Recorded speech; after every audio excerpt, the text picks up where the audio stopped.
Hoy vamos a meternos de lleno en una historia de detectives científicos, una historia increíble para resolver un dilema que definió la ecología de Guatemala por casi medio siglo. Y todo se resume en una pregunta que parece súper simple, pero cuya respuesta, como veremos, era mucho más compleja de lo que cualquiera imaginaba. A ver, la pregunta del millón es esta. ¿Guatemala es un país tropical o subtropical? A primera vista la respuesta parece obvia, ¿verdad? Pero por décadas, la clasificación oficial, la que se enseñaba en las universidades y se usaba en los estudios, decía algo totalmente diferente, y la verdad, bastante desconcertante. Y aquí es donde empieza todo el misterio. En 1976, un estudio clave de José René de la Cruz, que, ojo, contó con la participación del mismísimo ecólogo Leslie Holdridge, afirmó justo esto que leemos en pantalla. Y esa clasificación se convirtió en la base para entender los ecosistemas del país durante más de 40 años. Así que, ahí estaba el dilema. Teníamos una clasificación establecida que, para muchos, como que no encajaba del todo con lo que se veía en el campo.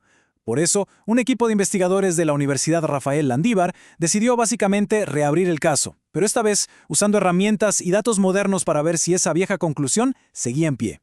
Para resolver este rompecabezas, los investigadores recurrieron a un método superpoderoso, el sistema de clasificación de zonas de vida de Holdridge. En esencia, es una forma de mapear los ecosistemas de todo el mundo basándose en factores climáticos que, y esto es lo importante, se pueden medir.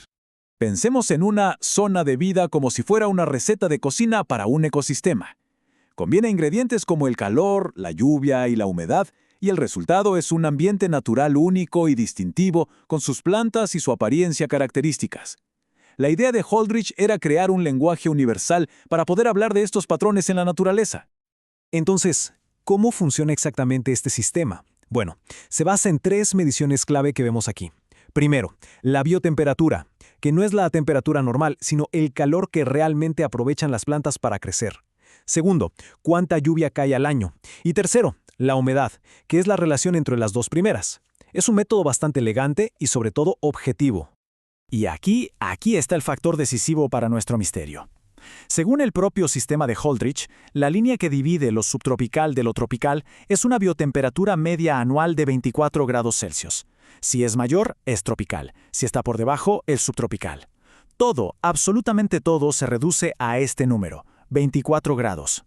Armados con esta clave, el equipo de la Universidad Rafael Landívar se puso a calcular la verdadera biotemperatura de Guatemala. La pregunta era clara: ¿los datos modernos iban a confirmar la clasificación de 1976 o la iban a echar por tierra por completo? Claro, la gran diferencia, por supuesto, fue la tecnología. En lugar de depender de las pocas estaciones meteorológicas de los años 70, el nuevo estudio usó la base de datos global WorldClim, que tiene medio siglo de registros, y potentes sistemas de información geográfica. Esto les permitió crear un modelo del clima de todo el país con una precisión que antes era impensable. Y aquí está la prueba del delito, por así decirlo. Los investigadores analizaron las biotemperaturas al nivel del mar. Y miren estos números en la tabla. Ocos, 28 grados. Champérico, 27.3. Puerto Barrios, 27.3. Todos y cada uno de ellos están muy, pero muy por encima de ese umbral de 24 grados. O sea, el caso estaba cerrado. Con esta evidencia tan contundente, el dilema de décadas simplemente se resolvió. El estudio concluyó, sin lugar a dudas, que según la propia metodología de Holdridge, Guatemala es, y siempre ha sido, un país de la región latitudinal tropical. Pero bueno, resolver el misterio fue solo el comienzo, porque con la clasificación correcta, los investigadores pudieron crear un mapa ecológico del país totalmente nuevo y muchísimo más preciso. A ver, veamos qué es lo que revela este nuevo mapa. El resultado de este nuevo análisis es francamente asombroso. El mapa reveló que en Guatemala existen 13 zonas de vida distintas. 13. Son 13 ecosistemas únicos, reconocibles, todos conviviendo en un territorio relativamente pequeño. De esas 13 zonas, hay 4 que son las grandes protagonistas.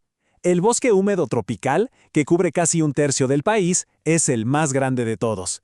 Le siguen el bosque seco tropical, el húmedo premontano y el húmedo montano bajo. Juntas, estas 4 zonas de vida ocupan más del 76% de la superficie de Guatemala. Pero la diversidad no está repartida por igual, y aquí es donde la cosa se pone increíble. El departamento de San Marcos, que es apenas el 3% del territorio nacional, alberga 10 de las 13 zonas de vida, 10 ecosistemas diferentes en un área tan chiquita. Le siguen de cerca Huehuetenango y Quiché. Esto nos da una idea de la complejidad ecológica tan brutal que tiene el país. Entonces, ok, ya se corrigieron los libros de texto. Perfecto. Pero, ¿por qué importa realmente esta reclasificación? ¿Qué impacto tiene esto en el mundo real? Pues la respuesta es que este nuevo mapa es una herramienta fundamental para el futuro de Guatemala. A diferencia del mapa de papel de 1976, este es un modelo digital. Y eso significa que no solo se puede actualizar, sino que podemos hacerle preguntas. Los científicos ahora pueden simular escenarios, por ejemplo, para ver cómo el cambio climático podría afectar a cada uno de estos ecosistemas. Y esto es clave para planificar la conservación, para proteger las fuentes de agua y para manejar la inmensa biodiversidad del país de una forma mucho más inteligente. Y creo que esta cita de los propios autores del estudio lo resume todo a la perfección. No se trata solo de ciencia para científicos. El objetivo es dar una herramienta para que todos, investigadores, estudiantes y cualquier ciudadano, puedan conocer, valorar y al final proteger el extraordinario patrimonio natural de Guatemala. Y esto nos deja con una última idea para reflexionar. La historia de este dilema en Guatemala no es solo una anécdota local, nos hace pensar cuántos otros países megadiversos podrían beneficiarse de una reevaluación como esta. Porque un mapa preciso no es solo un dibujo, es el primer paso para entender de verdad y sobre todo para proteger la verdadera riqueza de nuestro planeta.